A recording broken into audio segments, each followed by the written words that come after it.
আসসালামু আলাইকুম, আমি Mahfuz Alam from Realtek master. বর্তমানে যারা আসলে অবৈধ ফোন নিয়ে টেনশন আছেন, মানে আনঅফিসিয়াল বা অবৈধ ফোন বা বিদেশ থেকে আনা ফোন নিয়ে টেনশন আছেন যে এটা বন্ধ হয়ে যেতে পারে, বাট আপনাদের জন্য আজকে একটা গুড নিউজ দিব। বিকজ অফ হচ্ছে এখন থেকে আপনারা আসলে অবৈধ ফোন বলেন বা বিদেশ থেকে আনা ফোন বলেন, সেটা নির্দ্বিধায় অনায়াসে ইউজ করতে পারবেন। অ্যাকচুয়ালি আপডেট ইনফরমেশন নিয়ে আজকের এই ভিডিওটি। সো ভিডিওটি শুরু করার আগে আপনি যদি আমার এই চ্যানেলে নতুন দর্শক হয়ে থাকেন তাহলে অবশ্যই সাবস্ক্রাইব করে নেবেন, আর অলরেডি যদি সাবস্ক্রাইব করে থাকেন তাহলে thank you so much. So চলুন শুরু করে আজকের ভিডিও। সো ভিডিও শুরুতে বলে দিচ্ছি যে আমাদের চ্যানেলে অবৈধ ফোন বন্ধ হয়ে যাওয়া নিয়ে 2-4টা ভিডিওস আছে, যেগুলো দেখে আপনার রেজিস্ট্রেশন যে প্রসেস ছিল বা তখনকার যে আপডেট ছিল সেই অনুসারে ভিডিওসগুলো পাবলিশ করা হয়েছে। তার মানে হচ্ছে হলো ওই ভিডিওগুলো অ্যাভয়েড করতে হবে। রিজন হচ্ছে নতুন আপডেটকে মানে আপনার আসলে অ্যাকসেপ্ট করতে হবে, এখানে আমাদের হাত নাই। এটা টোটালি ডিপেন্ড করা হচ্ছিল বিটিআরসির যে নতুন নির্দেশনা আছে সেই অনুসারে। ফার্স্ট অফ অল হচ্ছিল এখন থেকে আপনি আসলে বৈধ ফোন, অবৈধ ফোন, আপনার হচ্ছে হলো আনঅফিসিয়াল ফোন, অফিসিয়াল ফোন, বিদেশ থেকে আনা ফোন, গিফট পাওয়া ফোন, যে কোনো ফোনই আপনি এখন থেকে চালাতে পারবেন। এই ক্ষেত্রে আপনার যে নেটওয়ার্ক আছে সেই নেটওয়ার্কটা বিচ্ছিন্ন করা হবে না। মানে যে বন্ধ করার, ফোন বন্ধ করার যে বা ফোনের নেটওয়ার্ক বিচ্ছিন্নের যে প্রসেসটা, তারা আশঙ্কা করছে যে প্রচুর পরিমাণে গ্রাহক ভোগান্তি হবে। দ্যাটস ওয়াই হচ্ছিল এই সিস্টেমটাকে অফ করেছে। আমার নিজের কাছেও মনে হয়েছে যে এটা একটা ভোগান্তির বিষয়। বিকজ হচ্ছে আপনি বাংলাদেশে আসলেন, তারপরে হচ্ছিল সিম চালাইতে পারতেছেন না, এই না সেই না, অনেক ধরনের হ্যাসেল, অনেক দিক থেকে অনেক ধরনের হ্যাসেল থাকে। সো ওভারঅল যদি চিন্তা করতে চাই তাহলে সেই ক্ষেত্রে আমার কাছে মনে হচ্ছে যে এটা একটা গুড ডিসিশন। অনেক হয়তো বা 2 বছর বা মানে 2 বছর 2.5 বছর ধরে এই ধরনের কথাবার্তা চলতেছিল, এবং এটা নিয়ে পুরোপুরি লাস্টে কিন্তু আপনার হচ্ছে মানে আপনার হচ্ছিল পরীক্ষামূলকভাবেও কিন্তু চালাইছে। এখন শেষ কথা হচ্ছে এক কথাই যে আপনি এখন থেকে যে কোনো ফোন নির্দ্বিধায় চালাতে পারেন।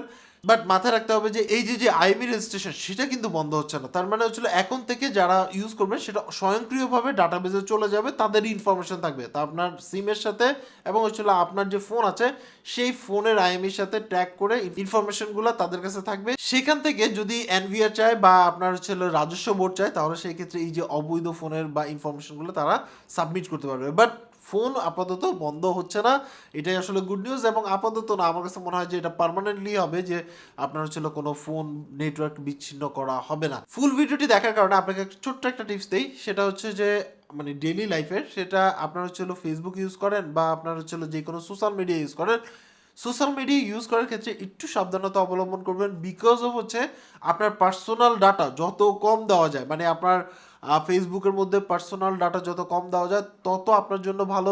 বিকজ অফ হচ্ছে কখন কোন প্রবলেমে পড়ে যান সেটা কিন্তু আপনি নিজেও বুঝতে পারবেন না। বিশেষ করে হচ্ছে হলো আননোন ফ্রেন্ড রিকোয়েস্ট একসেপ্ট করা এবং আননোন ফ্রেন্ডদের সাথে দেখা করতে যাওয়া, এই ধরনের কাজ, এবং আপনার হচ্ছে হলো মানে প্রতারণার পরিমাণ তো প্রচুর বাড়ছে, এই ক্ষেত্রে কিন্তু লাইফ রিস্কও চলে যাচ্ছে। সো আমার কাছে মনে হয় যে আপনার সোশ্যাল মিডিয়াতে আপনার পার্সোনাল ইনফরমেশন যতটুকু পারা যায় কম দিবেন, সেটা যে কোনো প্ল্যাটফর্মে হোক। এবং সোশ্যাল মিডিয়ার মাধ্যমে পরিচিত বা কারোর সাথে আপনার হচ্ছে ইন্ট্রোডাকশন হয়েছে, তার সাথে টাকা পয়সা লেনদেন বা কোনো লোভনীয় অফার যেটা থাকে সেই ধরনের অফার নেওয়া থেকে বিরত থাকবেন। আদারওয়াইজ দেখা যাবে যে প্রতারণা হওয়ার সম্ভাবনা থাকে হচ্ছিল 99.99%।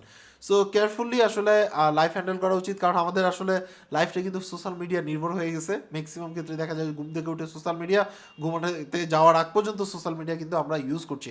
সো বি কেয়ারফুল, আপনার ফ্যামিলির দিকেও খেয়াল রাখতে হবে, নিজের দিকেও খেয়াল রাখতে হবে। সোশ্যাল মিডিয়া ইউজের ক্ষেত্রে একটু লিমিটেশন রাখা উচিত। আবার হচ্ছিল মানে একজনের পাসওয়ার্ড আরেকজনের সাথে শেয়ার করা থেকেও বিরত থাকা উচিত। রিজন হচ্ছে আপনার মানে আপনি আপনাকে কন্ট্রোল করতে পারবেন, কিন্তু আরেকজনকে কিন্তু আপনি কন্ট্রোল করতে পারবেন না। সো নিজের পাসওয়ার্ড অন্যর সাথে শেয়ার করা থেকে বিরত থাকেন। কারণ হচ্ছে যে দেখা যাবে যে কোনো কারণবশত তার খামখেয়ালিপনার কারণে আপনার হচ্ছিল পাসওয়ার্ড লিক হয়ে গেছে।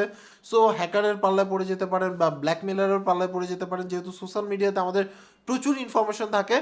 সো আমার কাছে মনে হয় যে আপনারা সোশ্যাল মিডিয়া নিয়ে মানে সোশ্যাল মিডিয়া সেফটি নিয়ে যদি কোনো ভিডিওস দেখতে চান তাহলে অবশ্যই কমেন্টস করে জানাবেন। আমরা চেষ্টা করব প্রত্যেকটা সোশ্যাল মিডিয়া ধরে আলাদা আলাদা এপিসোড করে আপনাদেরকে কি করা যাবে, মানে কি করা যাবে না, বা কি করা উচিত কি করা উচিত না, এটা নিয়ে আমরা আসলে ভিডিও দিব যদি আপনারা মনে করেন যে প্রয়োজন আছে। সো সেটা অবশ্যই কমেন্টস করে জানাবেন। আর যারা এখন পর্যন্ত আমাদের এই চ্যানেল সাবস্ক্রাইব করেনি, এই যে সাবস্ক্রাইবার আছে সেই সাবস্ক্রাইব বাটনটা প্রেস করে দিবেন এবং সাথে যে বেল আইকন আছে সেটা প্রেস করে অল করে দিবেন। তাহলে নতুন কোনো ভিডিও যখন পাবলিশ হবে সবার আগে দেখতে পারবেন। আর সোশ্যাল মিডিয়া যেহেতু ইউজ করছেন তাহলে সেই ক্ষেত্রে আমাদের ফেসবুক পেজ, গ্রুপ এবং হচ্ছে হলো আপনার ইনস্টাগ্রাম চাইলে ফলো করতে পারেন, ভিডিও ডিসক্রিপশনে লিঙ্ক আছে। সো আজকে এই পর্যন্তই। অ্যাকচুয়ালি আপনার কাছে এই যে নতুন ডিসিশনটা আছে, মানে অবৈধ ফোন বন্ধ হবে না এই ডিসিশনটা আছে, সেই ডিসিশনটা কেমন লাগছে সেটা অবশ্যই কমেন্টস করে জানাবেন। সবাই ভালো থাকবেন, আল্লাহ হাফেজ।